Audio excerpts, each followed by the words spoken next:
ततो अर्नितं कामम रजो वैर च पंचमम। मां को स्थान दिया, कलयुग को जा बेटा मैं स्थान देता हूं स्वर्ण में, सोने में तेरा स्थान है। अब किसने पूछा महाराज? गीता में जब भगवान ने अपनी विभूतियों का वर्णन किया ना, तो भगवान कहते हैं धातु नाम कांचनोयम, धातुओं में सोना मेरा स्वरूप है। और ये परीक्षित ने कहा तू सोने में रहे। अब इस बात को जाने किस सोने में कलयुग बैठा है। शास्त्र कहते हैं जो अनीति से, जो अनाचार से, जो पापाचार से धन कमाया जाता है, उस धन पर हमेशा कलयुग ही बैठा मिलेगा, कल ही मिलेंगे। वो धन कभी कल्याण करने वाला नहीं हो सकता। इसलिए धन को लेते हुए भी, दान लेते हुए भी विचार जरूर करना चाहिए, किसके घर का अन्न खा रहे हैं, किसके घर का दान ले रहे हैं। देने वाला तो अपने पाप से मुक्त हो रहा है, और ये पाप का भार किस पर चढ़ता है? ब्राह्मण पर। ध्यान रखना, प्रेम से कहो शिराय। अब ये बात समझो, मानो अब हम यहाँ कथा सुना रहे हैं, कोई चोर जा रहा है चोरी करके किसी के यहाँ से, उसका मन कथा सुनते परिवर्तित हो गया, उसने सोचा भैया थोड़ा धन यहाँ चढ़ा दो। अब उसने धन चढ़ा दिया, मानो सपोज करो उसने अपने धन का कोई भाग चढ़ा दिया, अब वो तो पाप से मुक्त हो गया। अब ये धन में कलह बैठी है, याद रखना, वो धन जो चढ़ा है उसमें कलह बैठी है। जब तक इसका दशांश सदुपयोग नहीं किया जाएगा, वो धन हमारी भी मति खराब कर देगा महाराज। जो धन राजा परीक्षित की बुद्धि खराब कर सकता है, वो क्या धन हमारा और तुम्हारा दिमाग खराब नहीं करेगा? याद रखना, अनीति का धन बुद्धि को भ्रमित कर देता है। घर लौट करके आए, मंत्रियों ने खजाना खोला, एक सुंदर मुकुट देखा, राजा को पहना दिया। भैया ये किसका मुकुट है? जरासंध महाराज का। जब भीम ने जरासंध को मारा ना, तो पुत्र सहदेव से जबरदस्ती खींच करके लेकर के आए थे, मैं अपने नाती पोतों को दिखाऊंगा मैंने इतने बड़े राक्षस राजा को मारा। अनीति का धन जैसे ही पहना सिर पर, कलयुग सवार हो गया महाराज। शिकार खेलने के लिए गए, मार्ग भटक गए, प्यास लगी है, जल की तलाश करते करते समीक ऋषि के आश्रम पर पहुंच गए महाराज। ध्यान में बैठे हैं, जल की याचना कर रहे हैं। बार बार जब याचना की और अपना अनादर पाया, क्रोध में आग बबूला हो गए, विवेक हो गया। पास में मरा हुआ सर्प पड़ा था, उसको तीर से उठाया और श्रमी के गले में डाल दिया।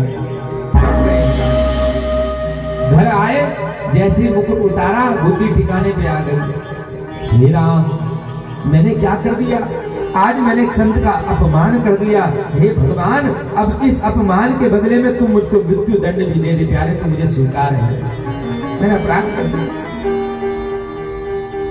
इतने में ही ऋषि बालकों ने घटना देखी है, दौड़ करके श्रृंगी के पास पहुंच गए हैं। कौश की नदी में स्नान कर रहा था ऋषि कुमार। अरे भैया श्रृंगी, आज गजब हो गया, आज किसी राजा ने हमारे गुरुदेव के गले में मरा हुआ सर्प डाल दिया। अब बालक तो बालक, कौश की नदी का जल हाथ में उठा श्राप दे रहे हैं।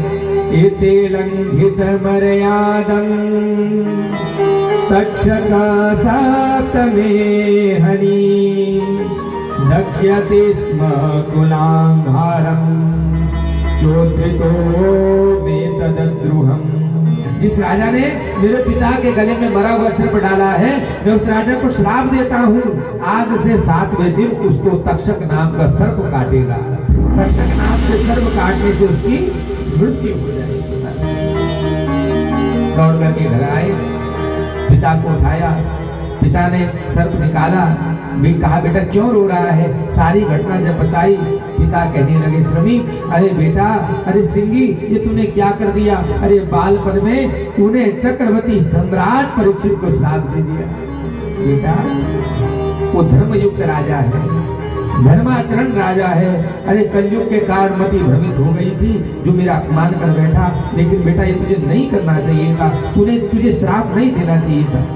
और जानते हैं मेरा बेटा तपस्वी, इसका श्राप खाली नहीं जाएगा। वर्मों को बुलाया, बेटा जाओ, जाकर के राजा को सचेत कर दो, अब जीवन में ज्यादा दिन शेष नहीं रह गया है, अपनी मुक्ति का उपाय करिए।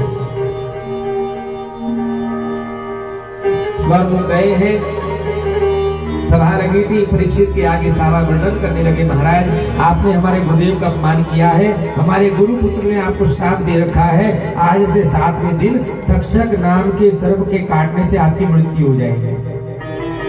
घबराए नहीं परीक्षित, व्याकुल नहीं हुई। या मरने से जग डरे मेरे मन आनंद, कब मरिबे कब भेंट हो परिपूर्ण ब्रह्मानंद। कब मैं मरूंगा, कब मेरे यार से मेरा दीदार हो जाएगा। अरे मृत्यु एक जीवन है, घबराए नहीं। तुरंत जन्मे आदि पुत्रों को राजगादी का भार सौंपा और शुक्रताल में आए हैं। गंगा के तट पर वट वृक्ष के नीचे एक आसन लगा दिया, ब्राह्मण संतों को बुलाया और प्रश्न रख दिया, म्रियमाणे क्रियते कथा।